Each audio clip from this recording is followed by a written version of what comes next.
Jesse Rainey, and you're tuning into RaineeMedia or Crystal View 443. Today we're going to review our camera crane build. Want to get a shot of the camera crane? Matt, move out of the way. That'd be great. So what we bought here was a ProAm 200. I believe that's the model number. It's a really nice camera crane for DSLRs. And let me make this a point. We need something that can hold bigger cameras because, you know, we do television, we do sports. So that alone is not going to cut it. So we decided to modify the crane instead of buying a $30,000 crane. This is a somewhere in the ballpark to $600 to $700 we spent on building this setup. That includes the cost of the crane itself. Got most of the parts on Amazon or at your local Lowe's or Home Depot, stuff like that. So yeah, about $300 for the crane. With extra parts, it gives you about $500, you know, with the monitor, the head mount, things like that. And then we went on to the hardware store to build the rest of it. With the new build, we're looking at a tower and a cable system that will support the weight of the camera, and that's very important with your camera crane because there's no initial cable system with the setup. ProAm does have one. I don't trust it just because it's really light, and it probably is not going to lift anything more than a DSLR or a very lightweight camera.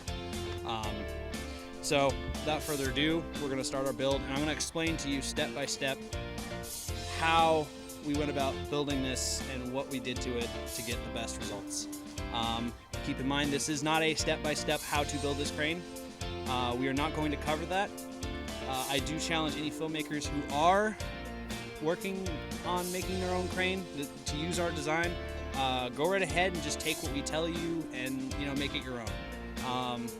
But again, fair warning, this is not a step-by-step tutorial on how to build this. All right, so let's start building this.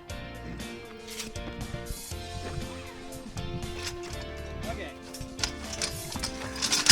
This right here is a tripod, pretty self-explanatory. Comes with the standard, $300 camera crane you can get online. Okay. It's pretty self-explanatory. It's basically like one of those speaker stands, that you would see for a typical large speaker. Pretty cheap.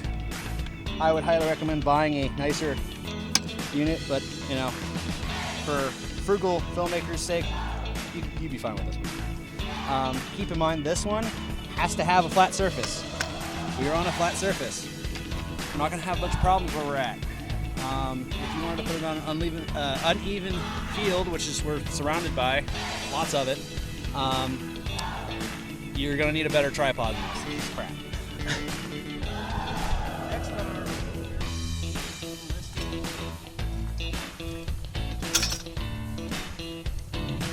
the actual connection point, the tripod for the arm. Let's go put that on there. This design, it just kind of pops on like so. Okay. And then for right now, we're just going to leave this dangling here. What I want to cover really quick is what we added to have the tower, which you're going to see in a little bit. You have to add these two metal pieces that stick out from the sides of the arm. That way, when you attach the actual tower piece, it does not run into this. This is the biggest obstacle you're going to have to overcome is this piece, because this is what controls the pivot of the camera on the other end. So let's go get the rest. So as you're seeing right now, I'm taking some bolts off. These nuts and bolts do not come standard. What we ended up doing, you'll see in a sec, is that we first attached the crane initially. Hold on. To this connection piece right here. Don't even get me that, I'm good. Done this before. Okay.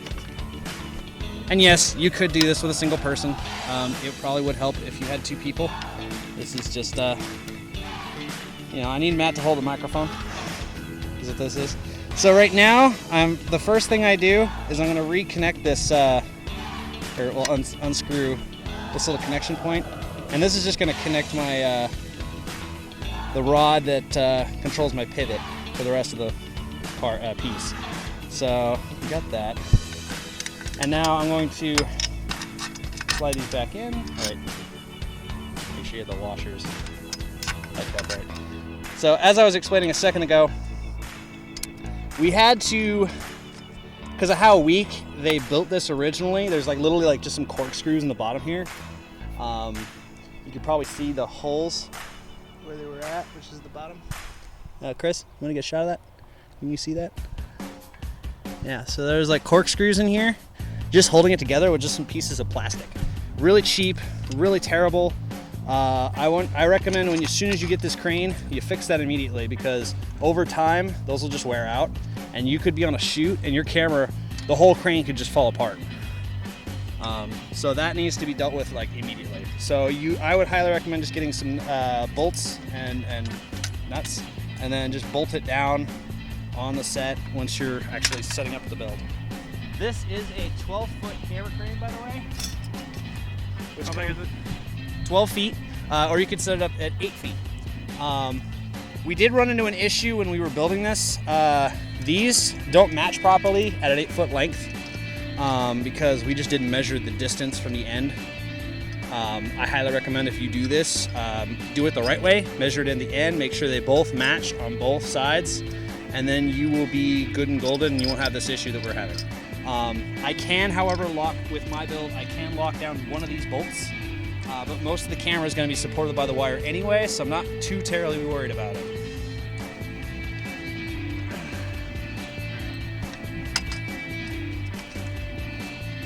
So just like the other one, we're going to take the bolts off of this, and just for quick, easy storage, I would just take the bolt and just put it right through here, and then obviously put the washer and the bolt on, just or the nut, and just roll it a little bit, and then it's good, easy storage. That way you don't lose the piece. Goes right in.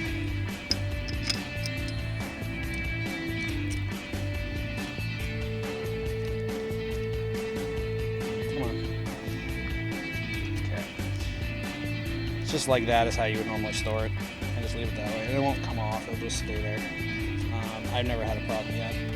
Anyway, so put that in there. And then we'll tie this down again, and we can take a quick look at what we have so far. So as you can see from front to back, this is more or less the original without these pieces, and I'll show you what these do in a second. The only thing I did change from the original build is this head, and I highly recommend you guys find the one that has this particular head, because the one we had before jetted out from the left or the right side of the jib, and it made it really awkward for our motorized head mount to turn. It was crap. I didn't like it. I hated it. It was just a pain in the ass. So when you guys build this, buy the one that has this on it. I had a pain in the ass trying to find this online, but I eventually found it, got it to replace the one I had. I will leave a link in the description below with the one that does have this particular head. It's the 210 series, and the only significant difference is this. So it's very worth it to have your camera sitting on top. From here we can just set it down, and then what you want to do for safety is you want to bolt all these down. So cut. Wait, Mickey. You can't hurt Chris. He ain't gonna go anywhere.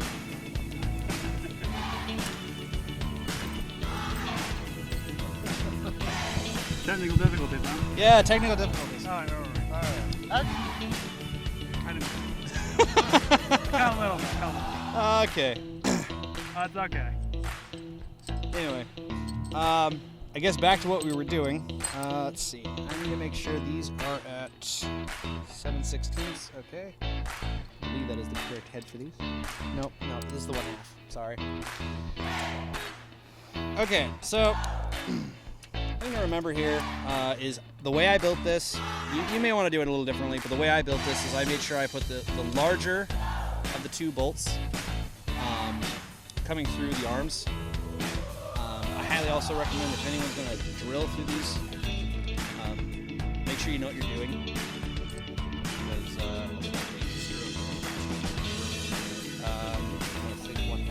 Because, so real quick,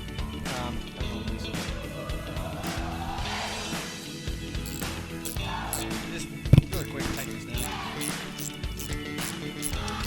So that way it's nice and safe. I'll probably cut through all this just because it's useless information.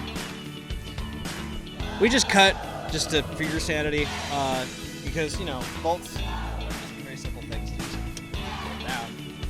Once you got to bolt down, then you're good on this. The arm is good and solid, ain't gonna go anywhere. Now is the safe time to add this thing. The most custom part of our build. Tower. And yes, we're gonna bleep that out. And the reason why I cursed at the tower is because it's a pain in the butt. I love it, but it's a pain in the butt. Because you're gonna have to line it up like so. And as you can see, what I did here is the way the tower works is it kind of sits on the outside of the actual arm. So all this stuff right here, and even cable can run through here. We will not have any interference on this or anything else. It's also sitting right next to this. Do not mount your tower here because it's going to be a hassle working around everything that's already here. Don't do it. Save yourself a lot of work. Put it here, but as close to this as you can get it without interfering with anything.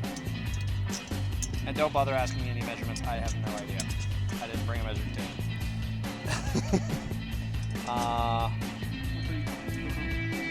Sorry. This, I believe I set this up at 7/16 is this particular bolt. Let's see, which one is this? That's 1/2. 7/16. Alright, so you can't set this. Just want to do it really quick.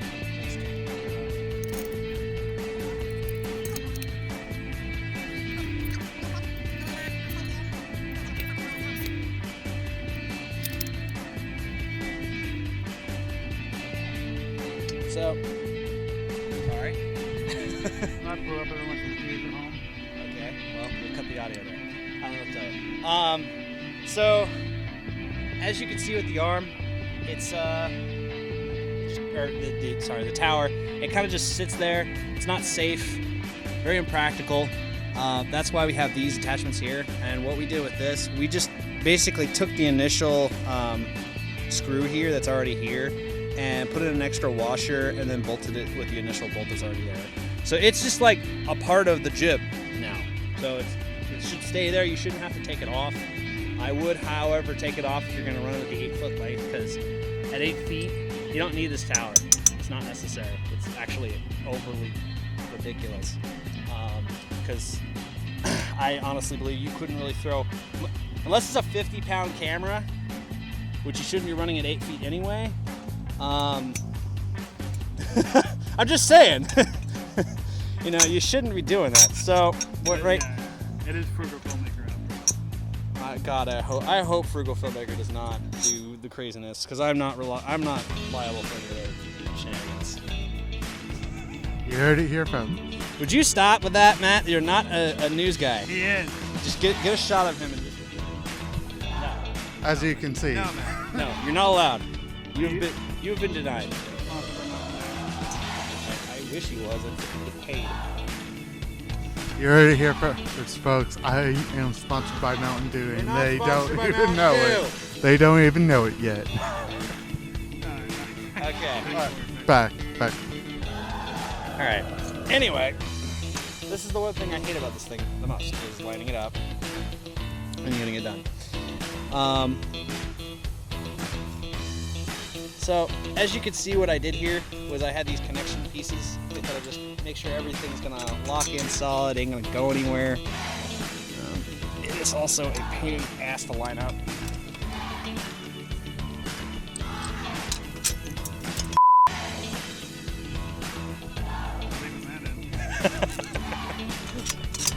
Who said you're doing the editing?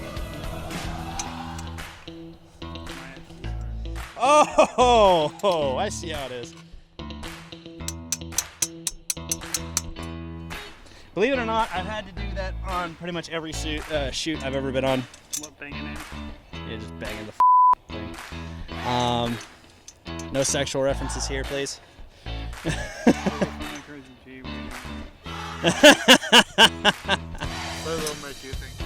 Sarcastic G-rated group. A sarcastic G-rated group, right? Oh, they're gonna get kicks out of this since we're referencing them. Okay, so. Hey, what camera should I buy? A $900 shoulder camera, or should I buy a Blackmagic Versa 4K? Buy an EX1 and then get a cinema mount for it. Done. Don't tell them my trade secret! Yeah, well, you know, they need to learn. Spending too much money on these damn Versas anyway.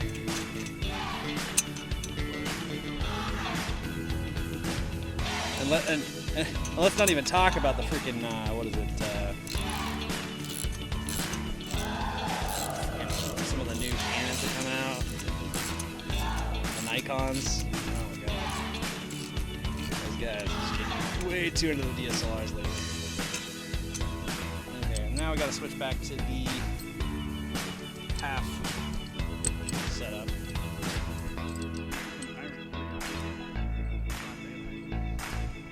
It is cloudy out. It is extremely cloudy out. Forgive me. But I do. You know, this is better than the freaking the actual video we started with to kind of show the build. It was dark as hell. You could barely make out anything. There was so much noise in it. It was like, you know what? I'm not going to use this video, and that's why we didn't do it. So, unfortunately for you guys, you're not going to see a step-by-step tutorial. What you're seeing is kind of what we did. And I'll go over the tower here in just a second. This is kind of how we build it, really. That's all it is. Well, no, it's a setup, but it also, for any builder out there, this is to kind of give them an idea of what to do. Yeah, an ideal. So, like I said, we had some small pieces of metal to separate the tower from the rest of the body. The tower is being supported by these two bars, so now it's nice and sturdy. It ain't gonna go anywhere. This is really nice setup. This works really well. We have put actual television shoulder mounted. Oh yeah, we've put cameras on the end of this thing. So let's get to the wire. The really important part. This. Every jib should have one of these. They don't come stock with these. They just don't. They try to make you buy it extra.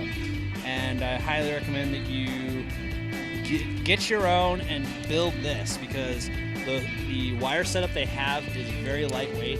I'll leave a link in the description box, but it is a terrible, do not recommend. Just because it's so lightweight, it's so easy to bend. It's like very small amount of metal. Nothing's really supporting it. Okay, so what we did here is we made it so these little plastic pieces, anyone in the actual, metalworking or any kind of hardware understanding would know what these are. I have no clue what they're called. Generally speaking, you want to run that over there, over the tower, and then kind of just attach these to the, I think they're referred to as eye bolts, yeah. And you just want to attach to the eye bolt, and then lock it down. There you go. And then this the other side. I would highly recommend setting up this on the long part, and this piece is very important because this is going to create all the tension on the cable. That way no weight is going on this bar. And that's the important thing, is you don't want weight on your jib, you want weight on the cable. It adds more for stability, makes it more reliable. All around, that's how you want to build a jib. So everybody who builds this really long wooden camera cane is like asking for trouble. Oh yeah, no, you want a hella reliable system to lift a heavy camera. And there were people on Frugal Filmmaker who requested me to show kind of how I built this. Like I said, this is kind of the best I can really do for you guys. I'm hoping that you know someone, or you're capable of doing this kind of work. Take this down. Let's see, which way am I going? Oh yeah, there we go. Took me for a second there. I'm just trying to build some tension on it.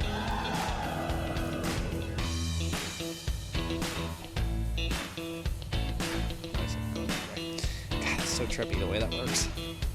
Because they're both going backwards, the opposite direction of the other one. They go inside of it. That's good. So, this is more or less the build. You know, the only thing I have left to put on here, really, are these. This comes with the crane. This is just a standard weight bar. So, I would